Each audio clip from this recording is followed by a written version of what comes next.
I had always been the kind of person who thrived on routine. I woke up every weekday at the same time, enjoyed a cup of coffee while watching the sun rise, and headed to my job as a project manager at a small tech firm. It was steady, predictable, and frankly, comforting. But recently, I found myself on the brink of a significant change. I was about to start my paternity leave. The irony was that I had no child to take leave for. Instead, I had conjured up an elaborate story about impending fatherhood, a tale that began innocently enough but spiraled way beyond my control. You see, I wasn't exactly the confident social butterfly my colleagues believed me to be. I was a 30-something man living alone, with a life filled mostly with work and the solitude of my small apartment. I had always admired the family-oriented lives of my teammates, where evening conversations revolved around children's milestones and playful anecdotes. It seeped into my consciousness, nudging me to share a piece of my future that, while imaginative, didn't actually exist. At a recent office gathering, surrounded by the usual jovial jokes and chatter, I casually dropped the mention of my soon-to-arrive baby. What I intended as a throwaway line turned into a surge of interest and excitement as well-wishers insisted I share updates. The concerning part was that, when I felt compelled to clarify that this was real, I could have easily admitted the truth. Instead, something inside me, a mix of fear and the thrill of being part of something bigger than myself, kept me weaving lies about an unseen little one. I concocted an elaborate backstory, detailing the complex logistics that my partner and I navigated, crafting a perfect facade with every conversation. Yet, as the days passed, the weight of my deception grew unbearable, punctuated by questioning colleagues who eagerly looked forward to my impending fatherhood. Days turned into weeks, and to my horror, paternity leave became more than just a nice gesture from HR, it transformed into a looming obligation. I couldn't face the idea of returning to work after a month and having to explain the absence of a child. What if they expected baby pictures? What if they wanted to meet my partner, the co-parent whose existence I had fabricated? Panic had begun to creep in, fueled by guilt and anxiety.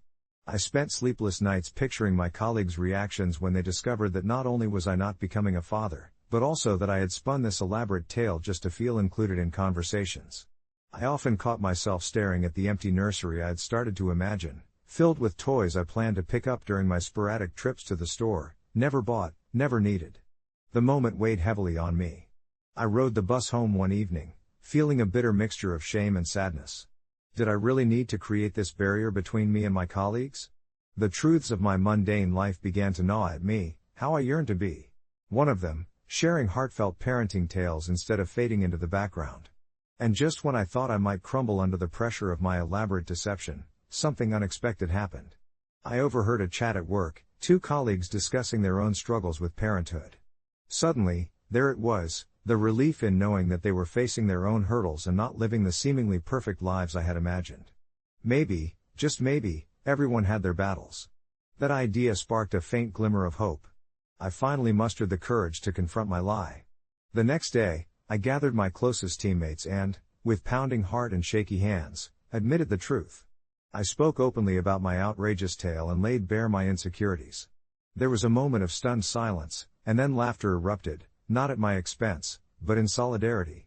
They shared their own moments of pretending, their struggles with feelings of inadequacy, and suddenly, I felt a weight lift. The fears I thought would alienate me had instead connected me deeper to each of them. Now, here I was on the eve of my supposed paternity leave, without a child but with something much more valuable, a newfound connection and understanding that we all have our unique stories, often woven with threads of self-doubt and longing for belonging. As I prepared to walk into this new chapter of life, I took a deep breath, relieved that, although there might not be a crib to put together, I had certain friends who would share their paths to parenthood with me, and who would support me through my next adventure, whatever that may be. Update: a few weeks after that confession, I received an unexpected surprise. One of my colleagues reached out to me, suggesting we should start a support group for those of us navigating the complexities of adulthood, parenting or not. It felt surreal, and for the first time, I was excited to step outside my routine and forge genuine connections. Helping each other through our different life challenges became a new adventure, turning my fabricated narrative into a meaningful community of shared experiences and understanding. I often reflect on that moment when I faced my truth and how it unfolded into something I never expected, a connection that not only relieved my guilt but also led me into a richer, more fulfilling chapter of life. It was a Friday evening, the kind of evening that drapes the world in a soft, hazy light as day surrenders to dusk. I sat at my kitchen table, swirling a spoon around in an almost empty mug of lukewarm coffee while lost in thought, my mind still buzzing from the recent support group meeting we'd organized. For the first time in ages, I didn't feel like I was pretending to be someone I wasn't. Instead, there was a shared authenticity in the room, a collective understanding that wrapped around me like a warm blanket.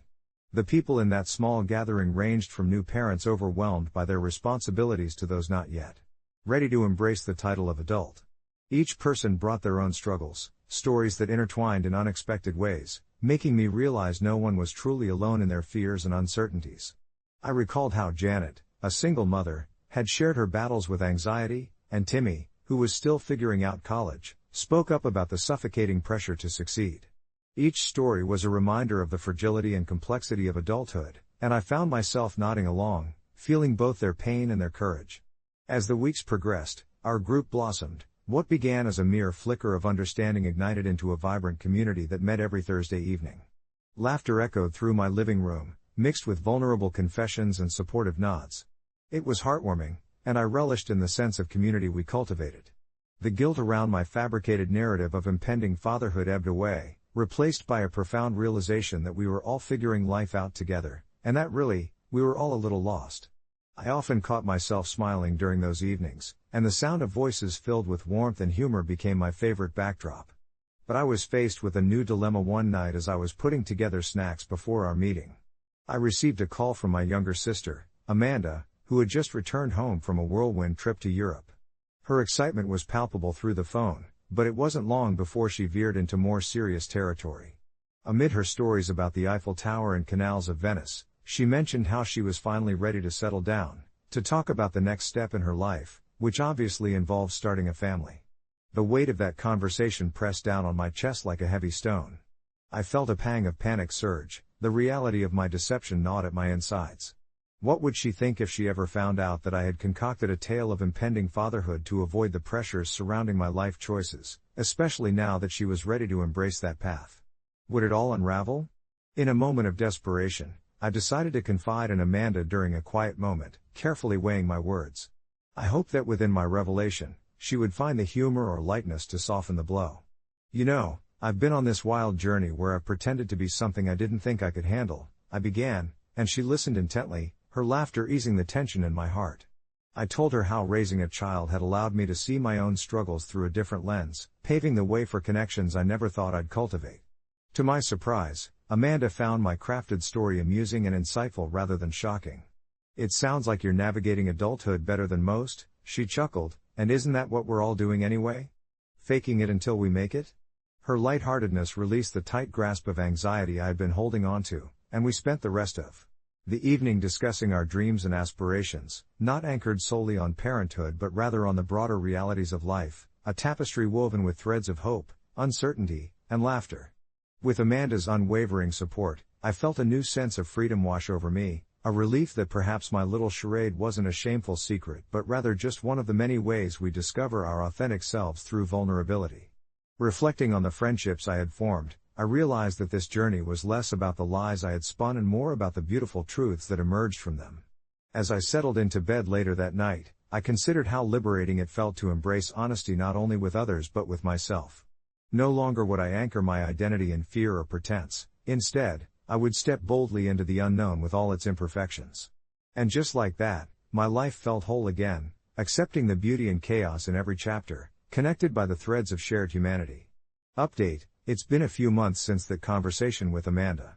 Lifelong friendships have flourished, and I've taken an active role in advocating for mental health awareness in our community, inspired by the stories shared in our group. The fear of being exposed as a fake parent is now a distant memory. The narrative I once felt burdened by has transformed into a beacon for others seeking solace in their struggles. This experience opened doors and paved paths for authenticity in my relationships. I've even started volunteering at local youth centers, hoping to share the lessons I've learned in this winding road of adulthood. As for Amanda, she's expecting. Turns out, my penchant for fabricated stories led me and my sister into a new reality, one that's filled with warmth, laughter, and genuine connection. Who knew that embracing the truth about myself could blossom into such sincerities? Life is certainly unpredictable, but I've never felt more ready to embrace it. In the months since I admitted the truth to myself and to Amanda, I felt an overwhelming sense of purpose settle into my daily life. The support group I started has grown beyond what I originally envisioned. It's become a source of strength not just for me, but for several others who share similar stories of struggle, miscommunication, and the fear of falling short in adulthood. Each meeting feels like a gathering of old friends, people from different walks of life, yet united by a common thread of searching for authenticity in a world that sometimes feels disingenuous. We sit in a cozy circle at the community center, armed with coffee cups that warm our hands and hearts, inviting the soft glow of shared vulnerability. I've learned to listen more than I speak, letting others express their frustrations and triumphs as they navigate the chaotic waters of adult responsibilities and expectations. Amanda's pregnancy has added a delightful twist to it all. The excitement radiating from her is infectious. We often discuss nursery themes and baby names during our group, blurring the lines between support and friendship. It's as though the universe conspired to deepen my connections with those around me, threading their lives into my own, and I've found beauty in the unpredictable nature of it all. I marvel at how life was once about spinning stories and creating facades, and now it is vibrant, full of real conversations and shared laughter. We've even started planning community events, like game nights and potlucks, where each of us can bring something to share: food, tales, laughter, or simply our presence. I remember the palpable tension I felt when I first confessed my lies about impending fatherhood. It was an avalanche of fear and isolation. Yet, here I am, surrounded by people who celebrate honesty in its many forms. We all have our burdens, and together, we lift them slightly, making them easier to carry. One evening, during one of our meetings, a new member shared that they had spent years crafting a seemingly perfect life on social media, only to feel a gnawing emptiness. As she spoke, I could see her raw vulnerability spark something in the others, each person resonating with her words as if they were echoes of their own hidden truths. It struck me then that our meetings had transformed into a sanctuary where we could strip away our facades and embrace our authentic selves, imperfections and all. It was a revelation for many of us, realizing that the messiness of life is actually what makes it beautiful. Soon, I found myself reflecting on my past choices, letting go of the guilt that once anchored me. The lies I told to dodge the harshness of reality had morphed into a transformative pathway, leading me to self-discovery and clarity. I attended workshops on mindfulness, delving into journaling practices, and even explored meditation, learning how to center myself amidst life's storms. It felt surreal to wake up each day, not dreading the mundane, but eagerly anticipating the lessons each moment could present. As Amanda's due date drew nearer, we laughed and planned, aware of the whirlwind to come, but profoundly grateful for the community we had forged amidst the chaos. I often found myself thinking about how life led me here, to this extraordinary confluence of honesty, responsibility, and connection, not despite my earlier fabrications, but because of them. Each day was less about the anxiety of adulthood, and more about celebrating each small victory and communal joy. As I knelt in the nursery one afternoon, painting the walls soft pastel colors, I couldn't help but feel that life's unpredictable nature was not a hindrance, but rather a tapestry allowing us to weave our shared experiences into something greater. I looked forward to welcoming Amanda's baby into a world filled with love, laughter, and honest engagement. As the figure of a new life loomed near, I recognized that my journey was far from over. It was only the beginning of a newfound adventure, one where every unscripted moment would reveal the beauty and authenticity. And though the unexpected twists and turns would remain part of my life, I now embrace them with a heart ready for what might come next.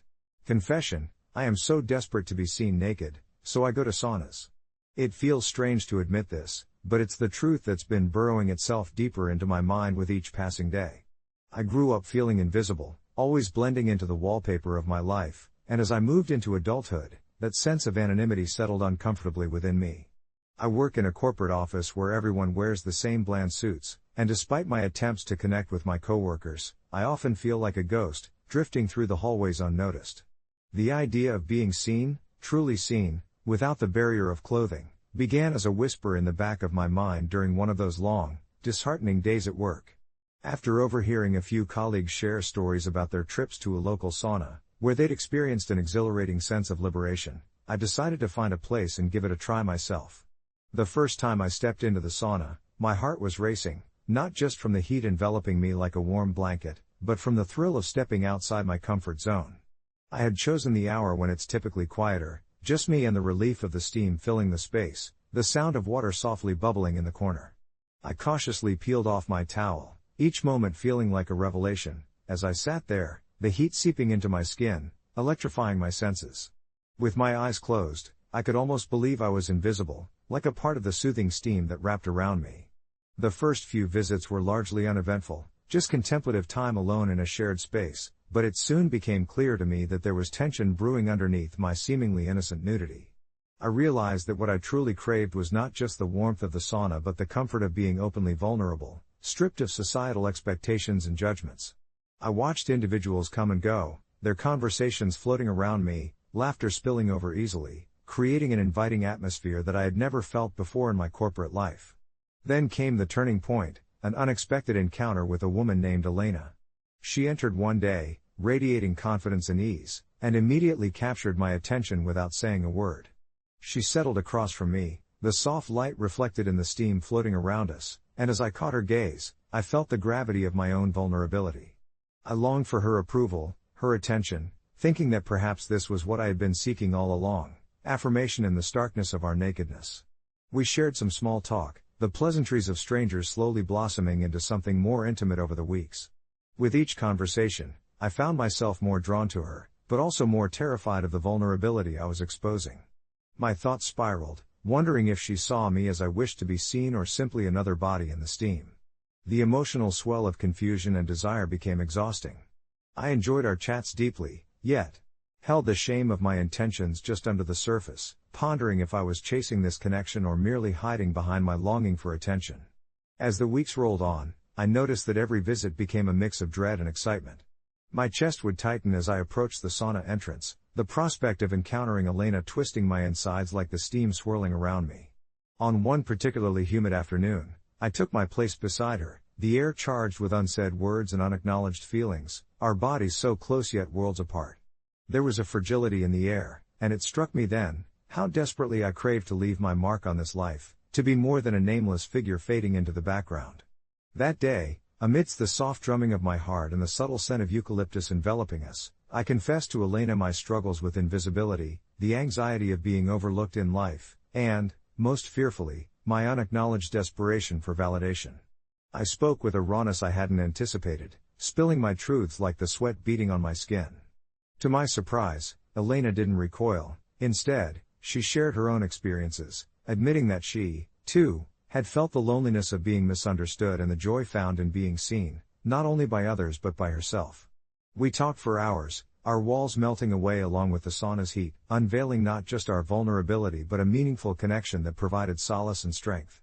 In retrospect, I realized that it was never about the nakedness or the sauna itself, it was about the courage to be seen, truly seen, and for once in my life, I felt a spark of clarity.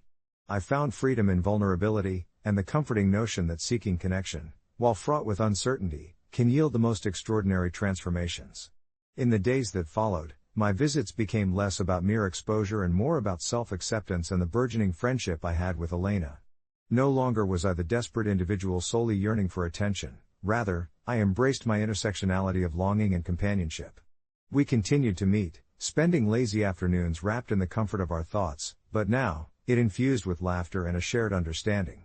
The sauna, once a symbol of my vulnerabilities, had transformed into a sacred space of connection and healing.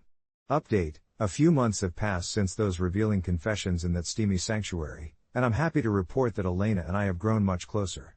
We even explored the possibility of a romantic relationship, stepping into a world where intimacy flourishes and being seen as an everyday luxury rather than a rare obligation.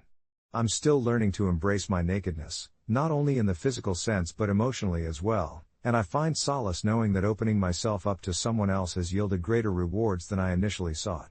The sauna has become our special haven, gradually shifting from a symbol of desperation to one of hope and companionship. It remains a vibrant reminder that the quest to be seen can lead to beautiful connections and unexpected transformations. Looking back over the last few months, I realize how far I've come, how those tense moments spent alone in the sauna have morphed into shared laughter and gentle conversations that flow like the steam that envelops us. Marcus, my newfound companion in this intimate journey, has changed the way I perceive not only my own nakedness but also the vulnerability that comes with allowing someone else into those raw spaces of my life. When we first met, it was just me, sitting quietly, wrapped in the warmth of the cedar walls, eyes closed, my mind wandering to all the causes of my insecurities, the memories of feeling invisible in crowds, of being a spectator in my own life. Then came the day he slid open the heavy door, steam curling into the air like whispers of hidden secrets, and settled down beside me. His presence was unexpected, yet there was a calming assurance in the way he carried himself. We exchanged a few pleasantries, both wrapped in our towels, sharing shy smiles, but there was an undercurrent of drawn tension, the kind that happens when you sense that your life is about to shift in an undeniable way. With each visit, we found ourselves gravitating closer to one another, our separate journeys of discovery weaving a tapestry of shared experiences that grew richer with every passing hour. As the weeks passed, our conversations developed from nervous giggles and banalities into deeper discussions about life, dreams, and fears. I learned that Marcus, too, had been seeking liberation, that he had spent years suffocated by the expectations of others, the weight of carefully constructed facades. Our private sanctuary became a place where the disrobing of clothes was merely the beginning. It was in shedding our emotional armor, the layers of pretense, that we truly began to flourish. In the gentle heat of the sauna, we learned to respect each other's boundaries, to explore the outlines of our souls without rushing into intimacy, allowing the space for trust to develop at its own pace.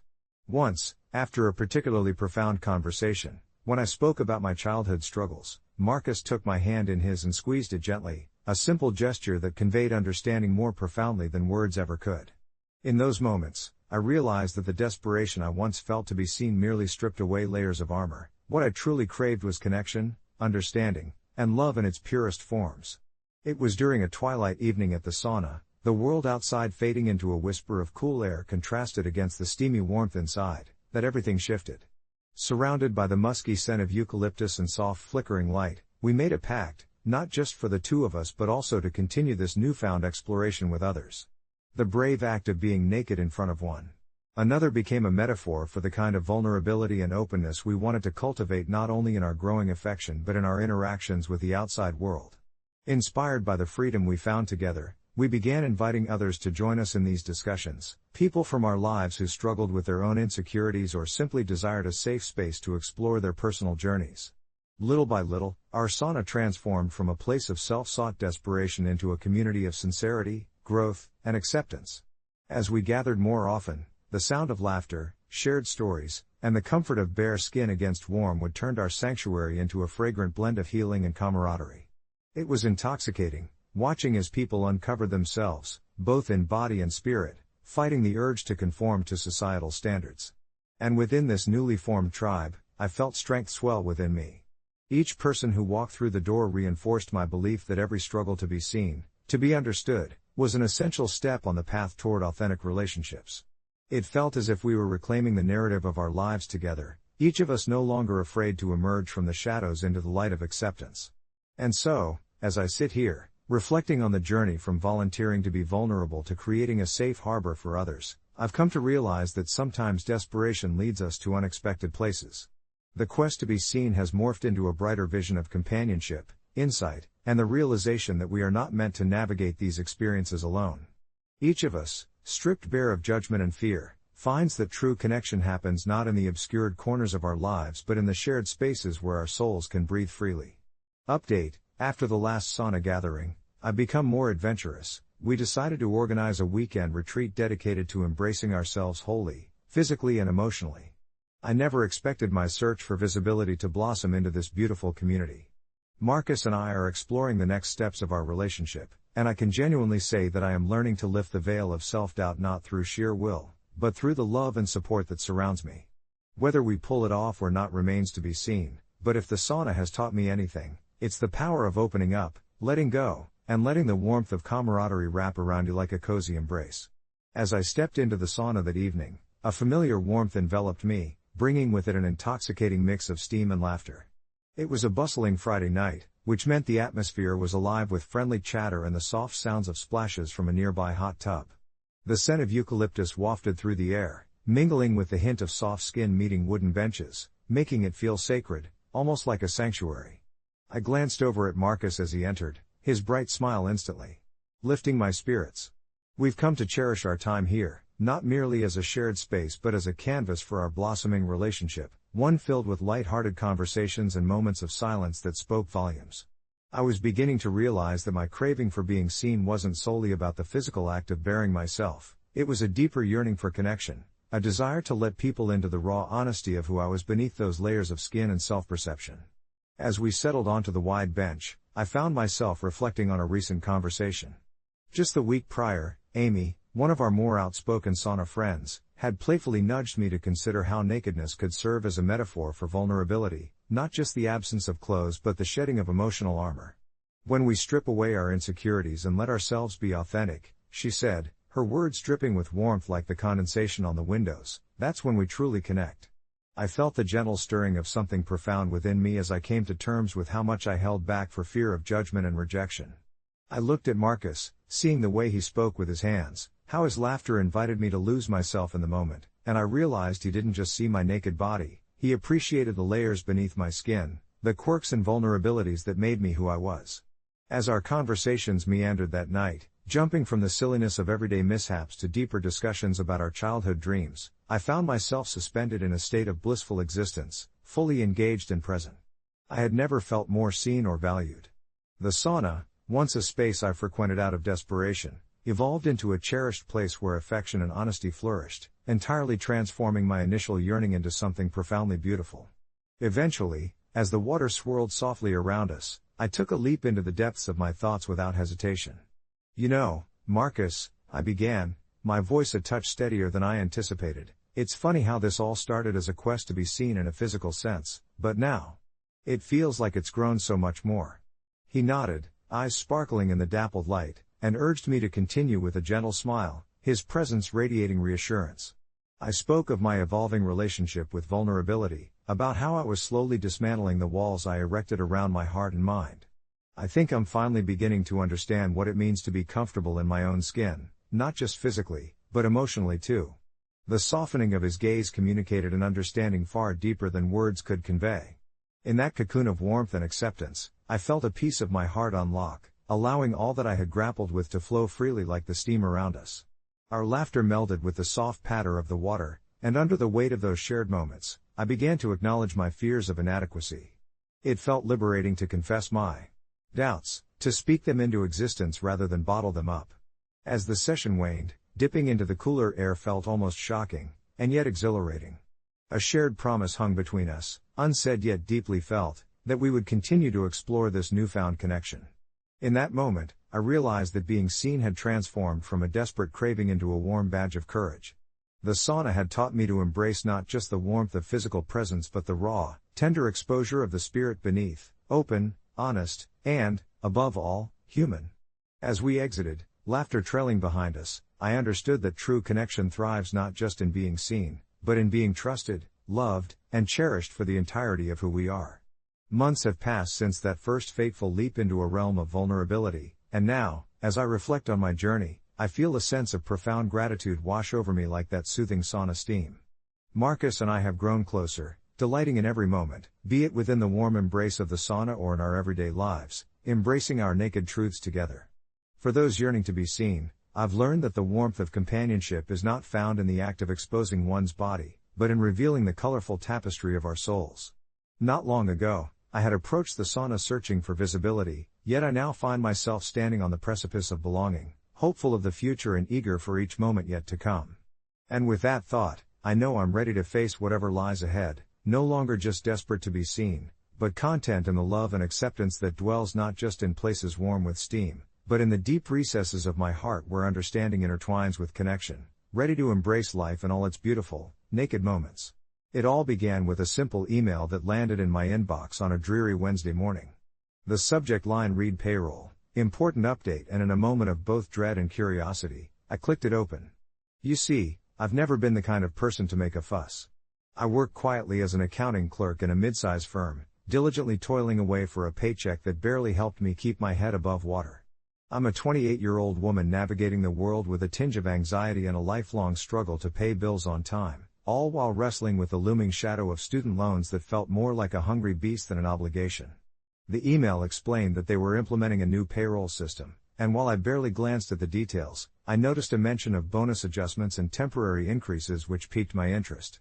I hadn't thought much of it until the following Friday when my paycheck arrived, and reality hit me like a tidal wave. My eyes skimmed over the digits displayed in my online banking app until they came to a complete stop, staring in disbelief.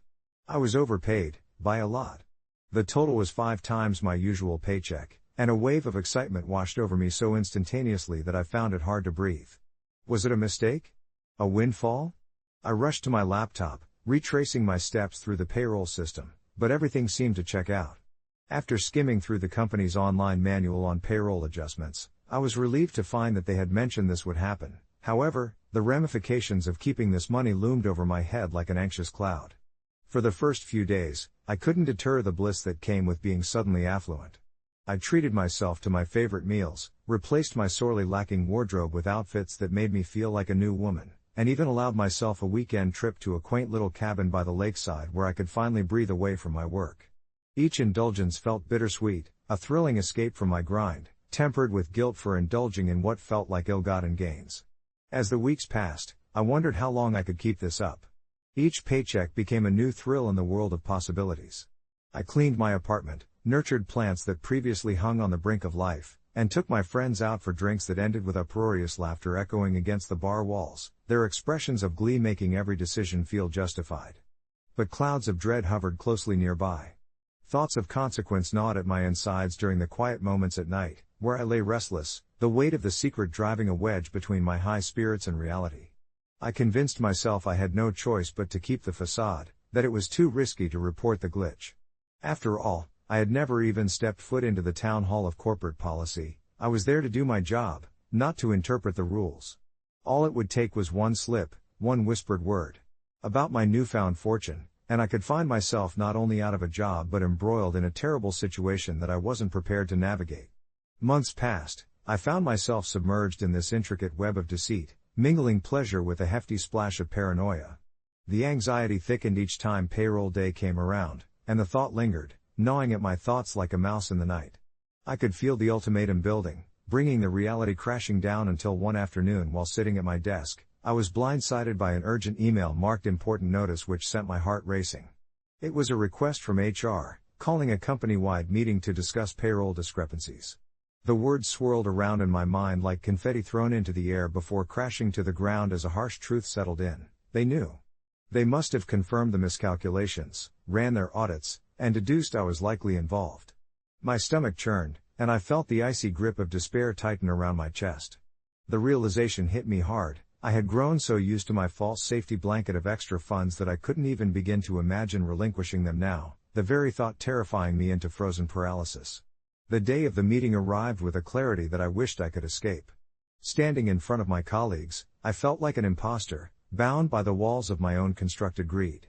The HR manager explained the error and expressed their process for rectification, but a strange anticipation filled the room, as eyes darted back to my direction.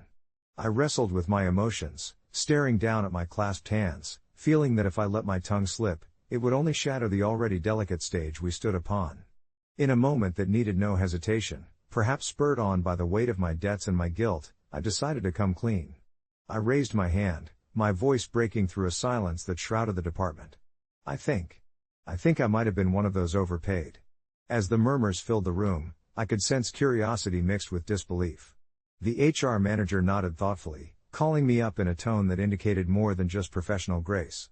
In that instant, an invisible burden lifted off my shoulders, a relief I hadn't known I was seeking. The interview that followed was surprisingly gentle. They asked me questions, assured me things would be sorted, and even nodded when I expressed my genuine confusion about how it all happened. My honesty seemed to be met with kindness, rather than scorn. Days later, after tension smoothed out and the firm welcomed a collective sigh of temporary relief, I found myself hesitantly optimistic. The company worked with me, allowing me to pay back the overpaid balance in manageable deductions taken directly from my subsequent checks. The relief flooded my spirit like the spring rains after a long winter, and in tandem with the trust I'd gained back with my coworkers, I felt grounded. As a quiet reflection, I'd learned a plethora of life lessons in those months, about honesty, about the currency of trust, and about genuinely valuing what I already had. And as for the meeting that had once infused dread into my veins, it turned out to be the turning point where I could not only salvage my job but craft deeper relationships within my workplace. Now, as I close my eyes at night, the weight of secret remorse has settled onto soft pillows of new beginnings, and I find that the true bounty of unexpected fortune lies not in dollars, but in the peace of being was wholly true. Looking back, It wasn't only about the glitch, it was a lesson on what happens when you find yourself standing at the crossroads of opportunity and ethical discovery. If I had a chance to offer anyone a piece of advice, it would be this: sometimes, the hardest confessions yield the sweetest outcomes, tethered to authenticity, which, much like a deep breath, can release the most burdensome of weights.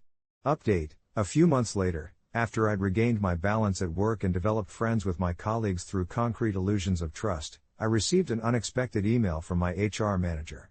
Their words acknowledged my honesty and an unanticipated promotion due in part to the integrity I displayed. Life never ceases to entertain a curveball, and this new opportunity was one that I humbly accepted, smiling at the gentle lesson wrapped inside the embrace of everyday existence. When I first read the email from my HR manager, a strange mix of disbelief and elation coursed through me. The promotion was more than just a title bump, it came with a salary increase that, while not nearly as outrageous as the one I had accidentally benefited from during that glitch, was significant enough to make my heart race with possibilities. My fingers trembled slightly as I typed out my response, gratitude spilling from my thoughts onto the screen in a flurry of acknowledgments and excitement.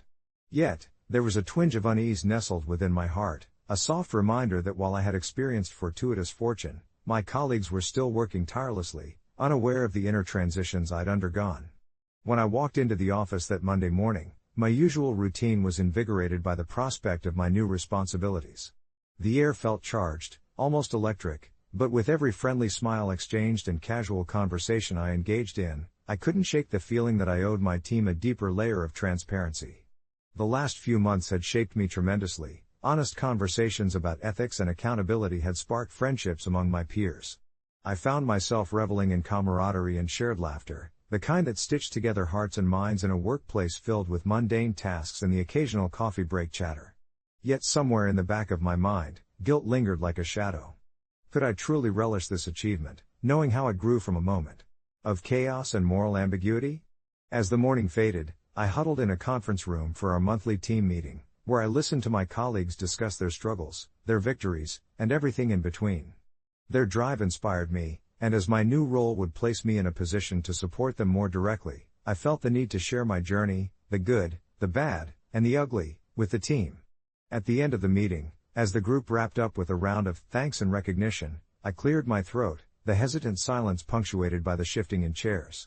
"Hey, everyone," I began, voice slightly wavering. "Before we leave, I wanted to share something with you all. It seems a bit weird maybe, but I think you deserve to know a part of my journey here." The room turned attentive, curiosity swirling in their eyes, and I began to recount my experience with the payroll glitch, the guilt, my honesty, and how it led to my unexpected promotion. I explored my emotions, the fears of judgment battling with my desire to connect and be truthful. When I finished, the room fell silent for a heartbeat that felt like an eternity, but then, one by one, I saw smiles and nods bloom among my colleagues. "Wow, that's brave of you to share," one of them said, their voice warm and inviting. "We appreciate the transparency. It's refreshing." Another chimed in, and soon voices were mingling in a tapestry of support, stories shared, and laughter at the absurdity of life's twists. Through that candid moment, I felt the weight of my earlier guilt lifted, replaced by a profound connection that tethered us together in the shared unpredictability of our paths. The weeks that followed were punctuated by collaborative projects and an exhilarating sense of unity. I became dedicated not only to performing my new duties well but also to creating an environment where honesty was celebrated and shared burdens were lightened. The team flourished, nurturing creativity and innovation. I could finally say I didn't just have a job, I had a family, a tapestry of stories woven together by trust. Reflecting on that period, I savored lessons stitched into my daily actions and interactions around the water cooler gossip and shared lunches. Life truly is a series of beautiful confessions leading to unexpected gifts. Just when I thought I'd hit my peak, I learned the true value is in the relationships we cultivate, tinted with authenticity, humility, and a sense of humor that helps us navigate the bizarre realities that life throws our way. And as I go to bed tonight, I feel a peace knowing that each day is a chance to weave new stories into the fabric of our collective experience, curving gracefully into the unknown. Perhaps that's what life is all about, embracing the glitches, the flaws, and the moments where honesty truly becomes our currency, a continued lasting lesson echoing softly in the chambers of my heart. As I settled into bed that night, the weight of the past few months drifted like autumn leaves, gentle reminders of growth and change. The promotion had been more than an unexpected turn in my career, it seeped into the crevices of my day-to-day life, cultivating a deeper appreciation for my colleagues and the shared spaces we inhabited. I began nurturing friendships that felt like fresh blooms in the garden of my existence, moments filled with laughter over lunch breaks and genuine conversations that spilled into after-work gatherings. I recalled one chilly evening just a few weeks after receiving the promotion, when my coworkers and I gathered at a local bar, the air thick with the scent of spiced cider and the chatter of laughter. We traded stories about insignificant mishaps that turned into hilariously exaggerated tales, like the time I attempted to fix the office printer, only to battle it for what felt like hours, ultimately throwing in the towel to let my supervisor handle it. It was then that I fully realized the important distinction between taking oneself too seriously and weaving humor into the fabric of our everyday struggles. As these friendships blossomed, an unforeseen layer of responsibility accompanied my new role, demanding diligence and a commitment to accountability that at times felt daunting. I was tasked with leading our weekly meetings, bringing new ideas to the table while simultaneously keeping the energy uplifting. On one particularly rainy Thursday, I stood before my colleagues, a mix of nerves and excitement swirling within me. As I delved into the agenda, I noticed one of my new friends, Sarah, leaned back in her chair with this mischievous grin. In that moment, I took a breath, recalling the previous turmoil I'd endured, and slipped into the comfort of authenticity that had served me well in the past. I turned the meeting into a collage of brainstorming, encouraging everyone to toss wild imaginaries into the bowl, and with every idea tossed about, it felt as if we weren't just colleagues anymore, we were a chorus, blending our distinct harmonies into a melody of creativity. However, not long after, an interesting dilemma nudged at the corners of my happiness. Rumors swirled through the office about impending layoffs that left many in a cloud of anxiety. It was gut-wrenching to watch as stress drained the light from our vibrant discussions, replacing it with somber whispers. I couldn't ignore the creeping sense of dread that accompanied these conversations, and soon found myself in the break room, cooking up an idea to diffuse the tension. With a heart full of hope, I organized a day of gratitude, inviting everyone to share things they appreciated about their roles, whether it was the comfort of our shared coffee mugs, a favorite project, or even an early Friday wrap-up, the simplest joys that framed our work life. That day unfolded like a soft unfurling cocoon, as laughter replaced anxiety. As the room filled with genuine appreciation for one another, I felt the intertwining threads of community tighten around us, forming an unyielding bond against the uncertainty that loomed outside. In this peculiar patchwork of existence, I also confronted the inevitable feeling of vulnerability that lay in expressing gratitude. I learned just how important it was to acknowledge our fears and challenges, but alongside them, the shimmering possibilities that friendship and camaraderie could nurture. Reflecting on this experience as I settled back into bed that night, a glimmer of realization poked through my usual snuggles of comfort. Life, in its erratic brilliance, had brought about transformations not just in my career, but in the heart of who I was becoming. I smiled at the echoing lesson. Embracing uncertainty became far easier when shared with a circle of laughter and warmth. And as the time dripped away into the stillness of the night, I understood that the essence of my journey hinged on this idea: by owning our stories, glitches and all, we weave ourselves into the bigger tapestry of existence, healing within every shared confession and uplifting each other through every curveball life throws our way.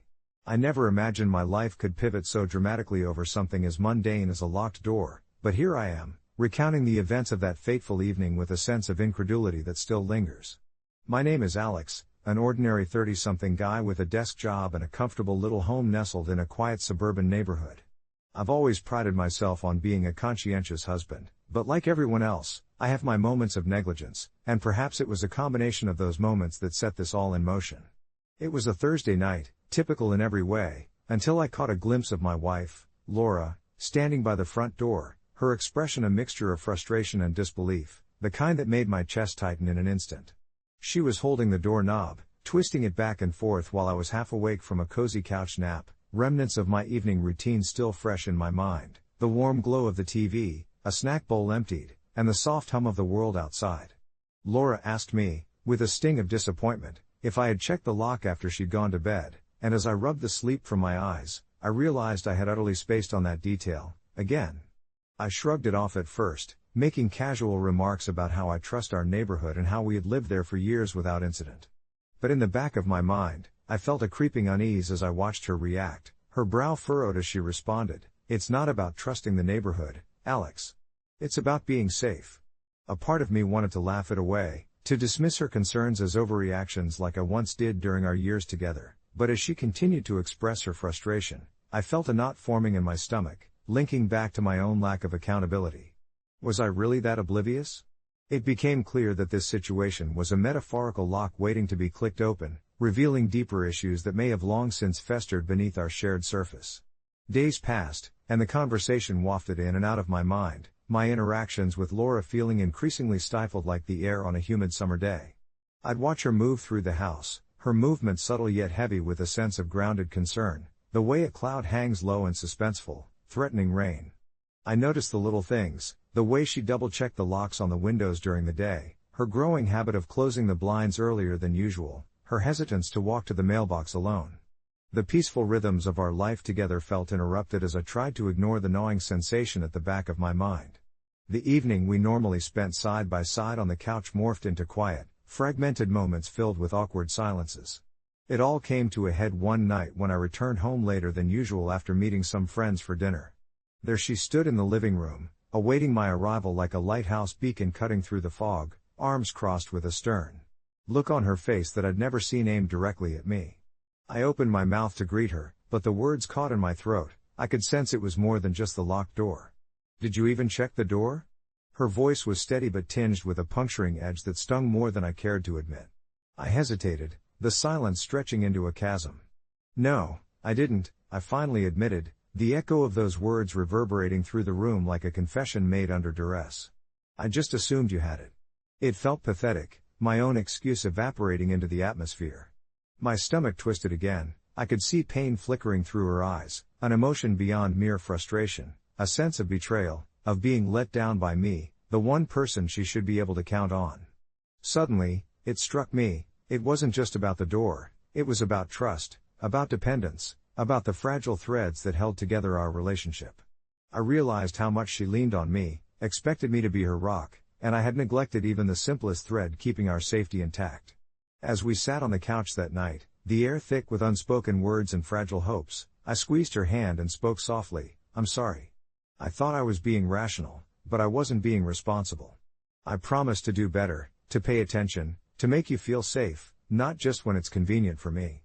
She responded by tracing her fingers along my palm, the tension easing as the minutes passed.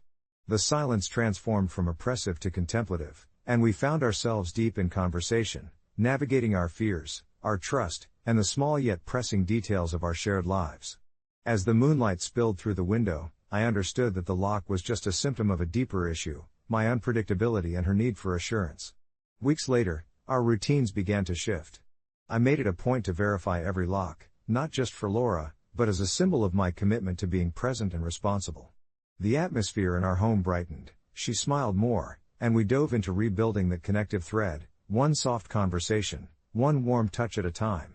Reflection filled those quiet moments. We'd sit together on the couch, and as she leaned against me, I felt a new kind of peace emerging from our shared vulnerability.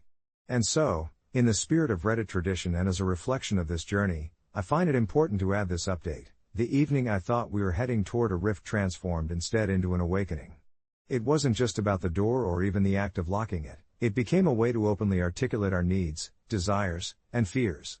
I learned that perhaps it wasn't an AITA situation at all.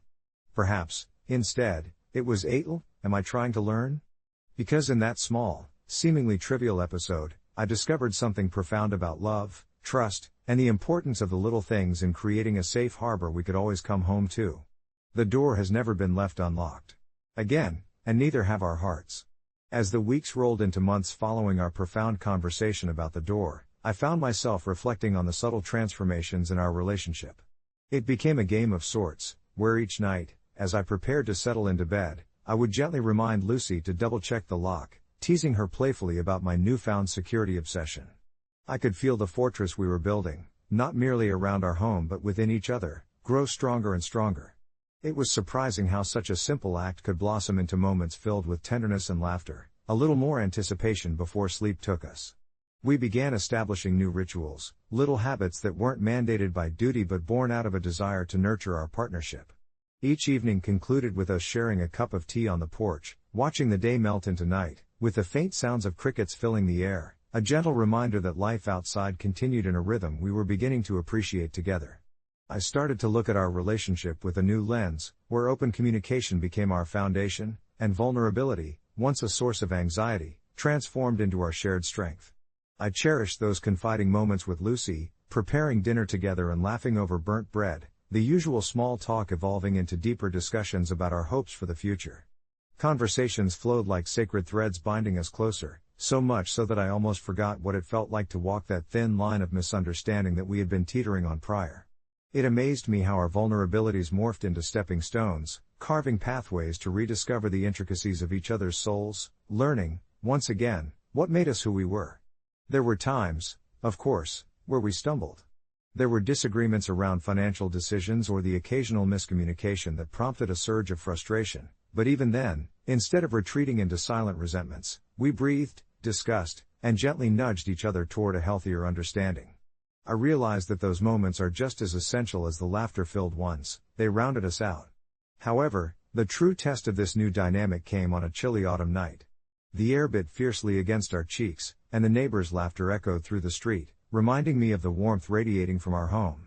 Lucy and I were cozied up on the couch, engrossed in a movie, when suddenly an urgent knocking interrupted the cozy ambience. My heart raced. Was it a stranger? A lost traveler?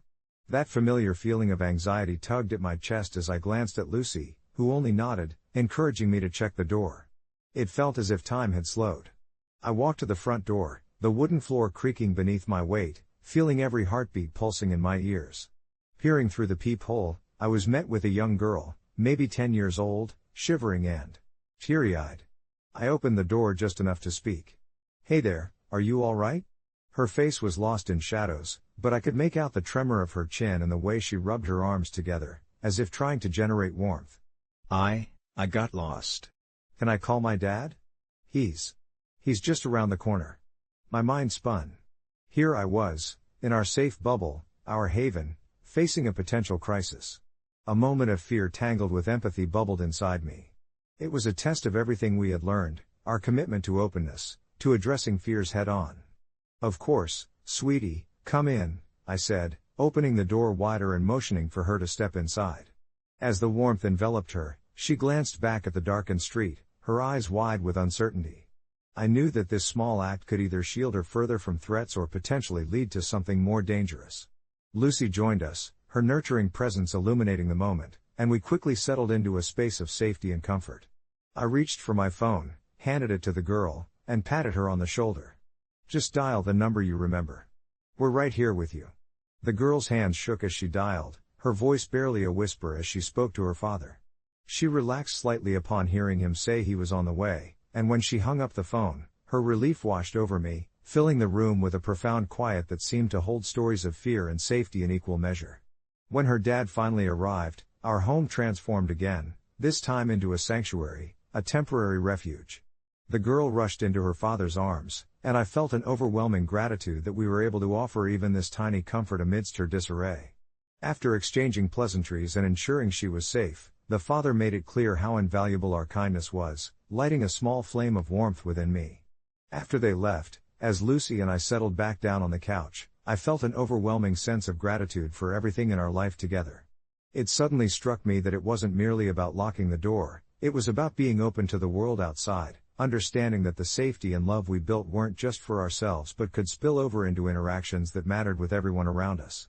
The door, once just an entryway to our home, had morphed into a symbol of our commitment to compassion and understanding, not just for each other but for anyone who crossed our threshold. I turned to Lucy, and we exchanged a smile filled with warmth and an unspoken promise that we would always remain open, vulnerable but secure, cautious yet loving, a true masterpiece of coexistence. And in those moments of quiet reflection, surrounded by the fading light of the evening, I finally felt the weight of the world lift just a little, reminding me that love doesn't simply build walls, rather, it constructs bridges that lead us back to humanity, again and again, one gentle reminder, one locked door, at a time. As the sun dipped beneath the horizon, casting long shadows across our cozy living room, I could feel the gentle hum of evening settling in, the kind that wraps you in a cocoon of comfort. Lucy had lit a few candles, their soft glow flickering in harmony with the settling tranquility of the night. It was a small ritual we had embraced, a moment of unwinding where the chaos of the day seemed to melt away. The warmth of her presence reminded me that we had crafted a safe space together, not just through the physical act of locking the door, but through the emotional openness we had nurtured in our relationship. Pacing softly, I felt grateful for this revelation, how something as simple as a door could serve as a metaphor for our willingness to safeguard one another's vulnerabilities. "Remember that night?" Lucy asked, her voice laced with a gentle nostalgia as she curled up on the couch, her eyes sparkling with memories. "The one where we both brainstormed a list of our fears?" She chuckled lightly, and I joined in, recalling a time when our insecurities seemed larger than life. We had laughed as we shared everything from mundane anxieties about work to deeper concerns about our relationship. That honest exchange had unknowingly paved the way for our newfound understanding of what it meant to connect, truly connect, beyond surface-level conversations. "Yeah," I replied, settling in beside her and draping an arm around her shoulders. "It's amazing how vulnerability can turn into strength if we let it." The moment felt precious, the world outside blurring into insignificance as we cocooned ourselves in this intimate bubble of safety. We began to share not just our fears, but our dreams, each whisper more soothing than the last, forming a tapestry of hopes that we would nurture together. I felt a rush of contentment, realizing that each lock I checked, each door I secured, was a commitment, an act of love that transcended fear and doubt. As the bits and pieces of our evening unfolded, conversations sparked like fireworks, our discourse ranging from future vacations we dreamed about to our desire to bring a pet into our home. Lucy was still talking about getting a dog, something I had initially hesitated over, wary of the added responsibility, but the way she spoke, her eyes lighting up at the thought, began to chip away at my resistance.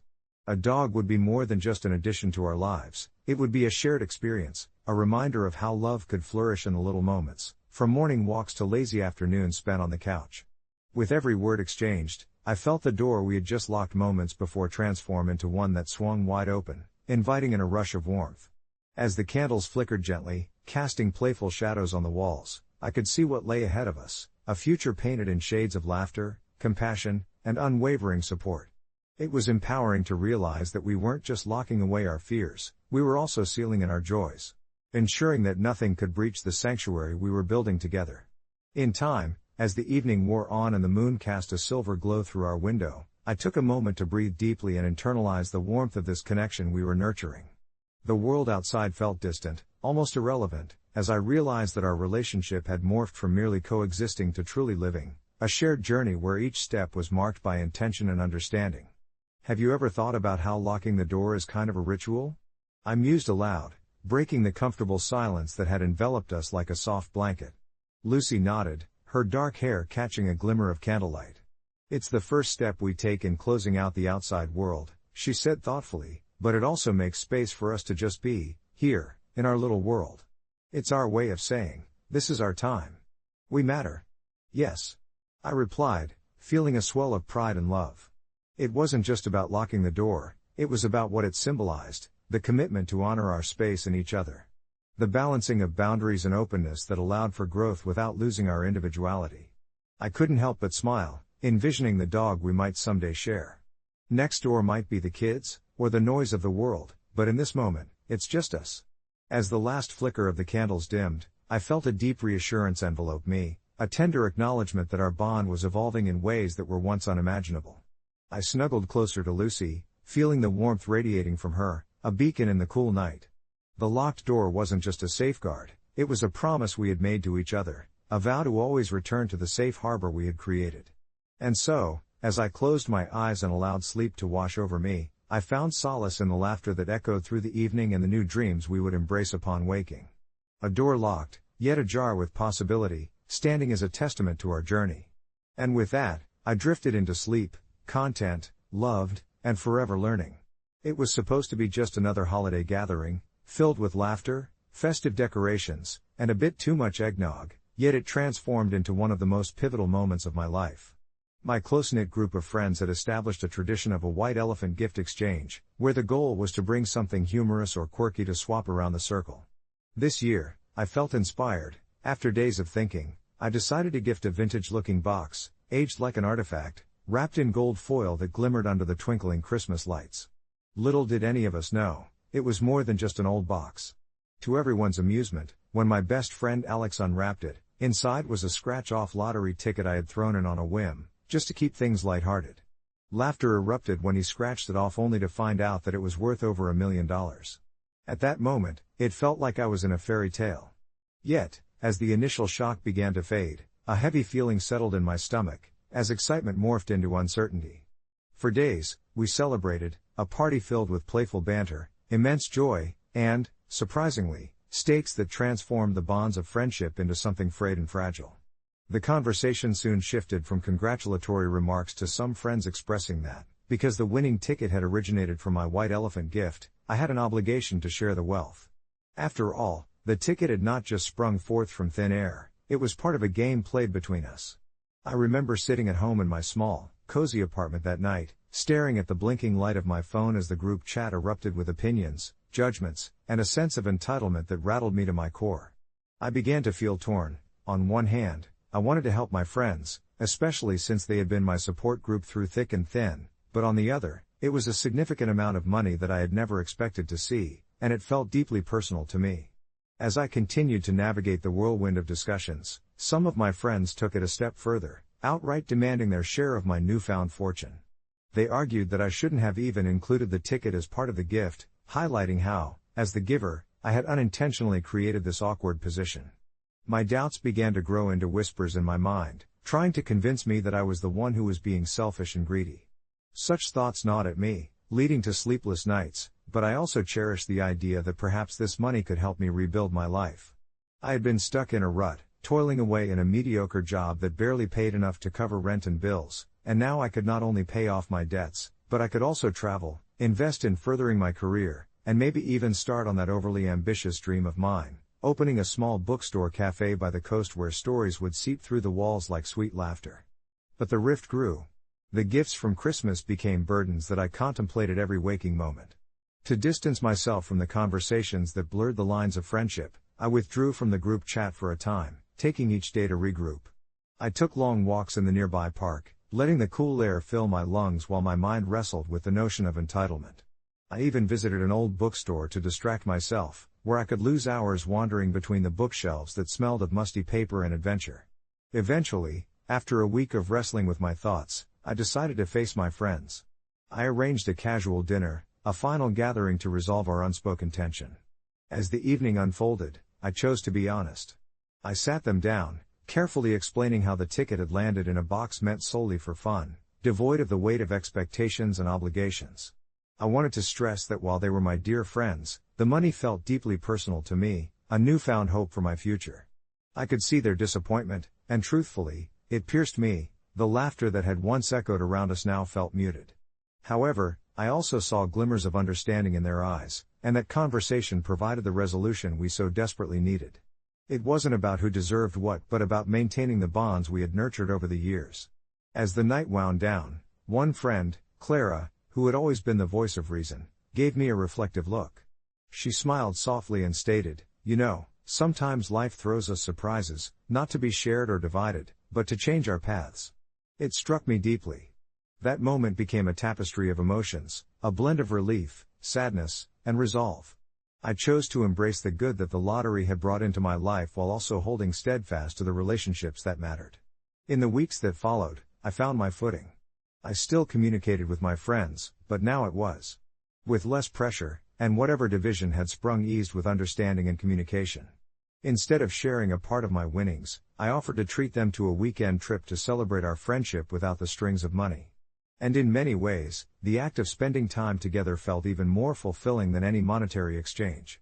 In the end, it was not just about the lottery ticket but about navigating the complexities of relationships and choosing to value friendship over obligation. Ultimately, the lottery had not stripped me of friends but led me to reassess what truly mattered, the authenticity of connections that would thrive regardless of wealth. Update: a few months later, I took another little leap. I followed my heart and opened that bookstore cafe. It was cozy and beautifully chaotic, filled with shelves of stories inviting all who came in. I was pleasantly surprised when some friends offered to contribute their time and skills to help me shoulder the load. Clara even stepped up and helped design the space, jarred mugs with coded messages printed on the sides for the secret menu.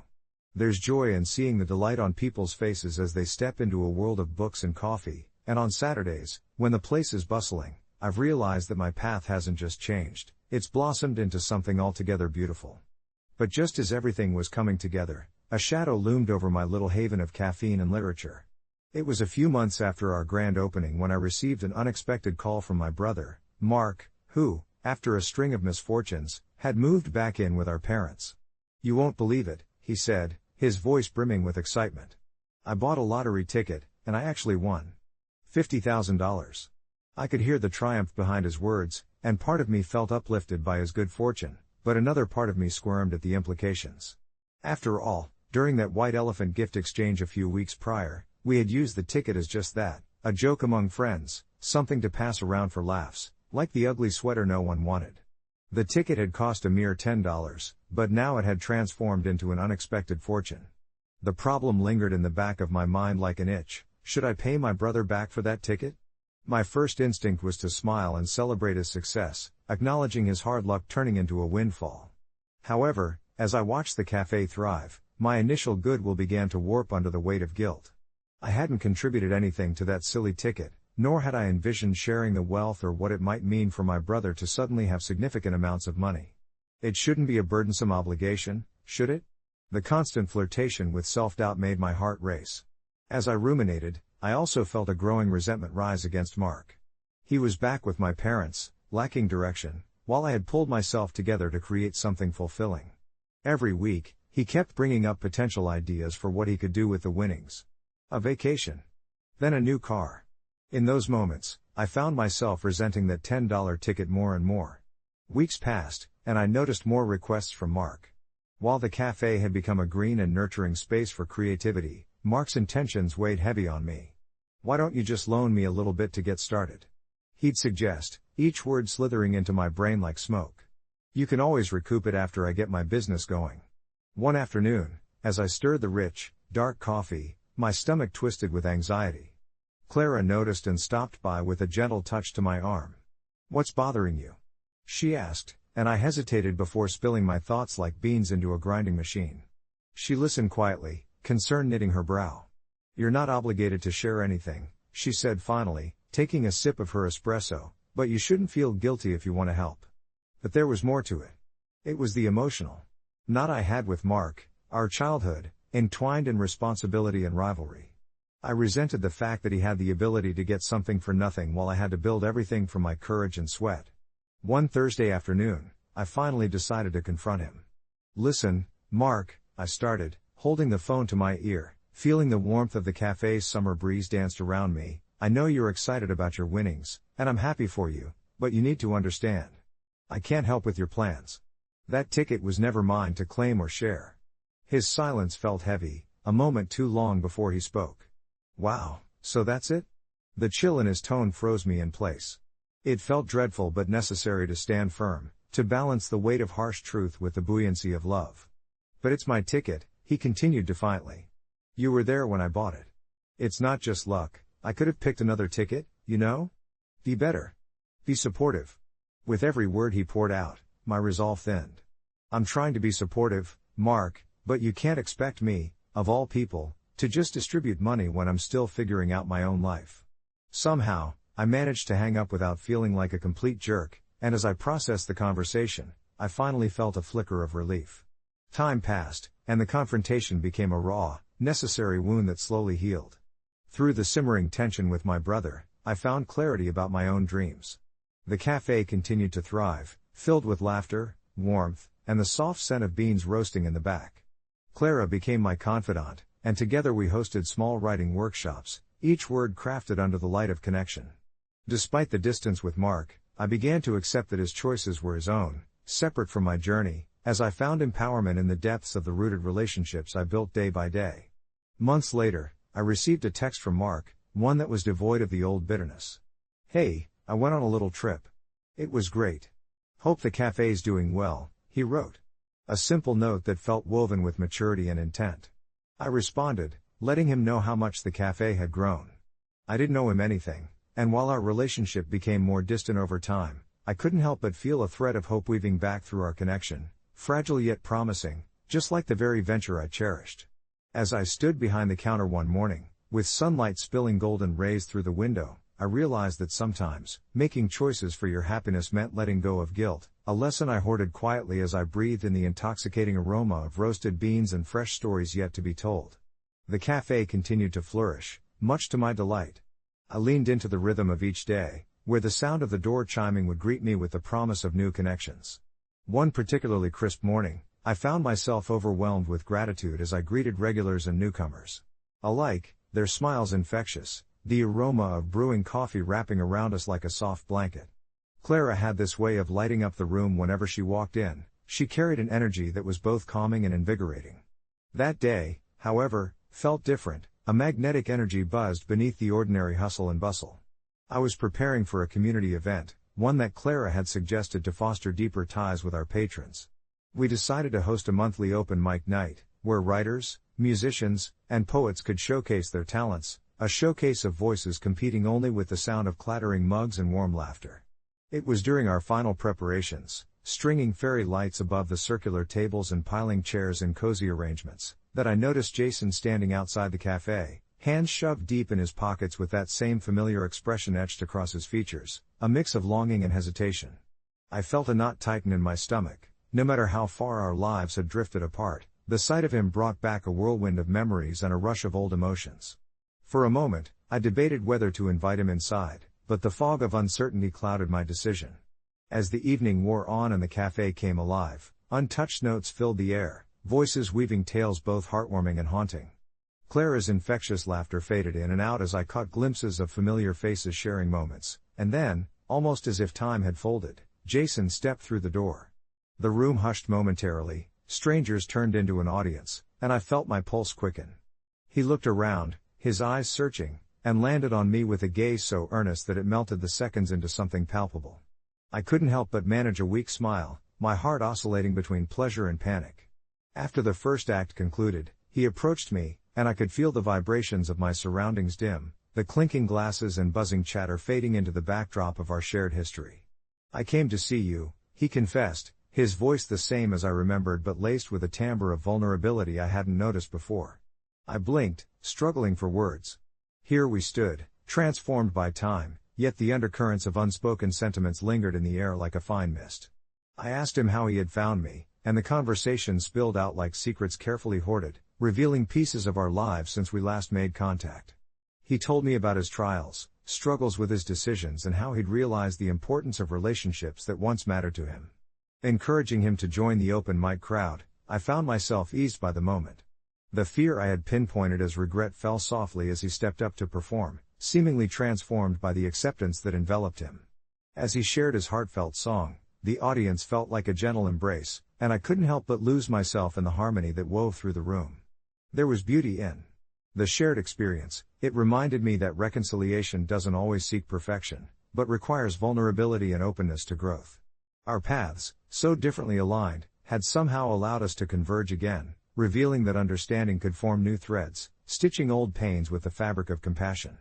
By the time the last act settled and the cafe's light began to dim, Jason and I found ourselves enveloped in a tranquil embrace of understanding.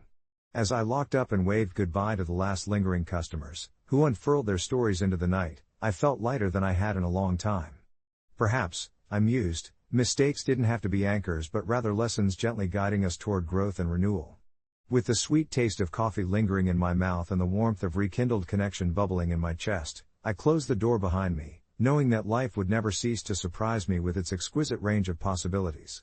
I fell into a contemplative silence as I reflected on the days unfolding, grateful not just for the cafe, but for the chance encounters and unpredictable paths that lead us back to where we truly belong, whether with friends old or new, wrapped in the comfort of second chances.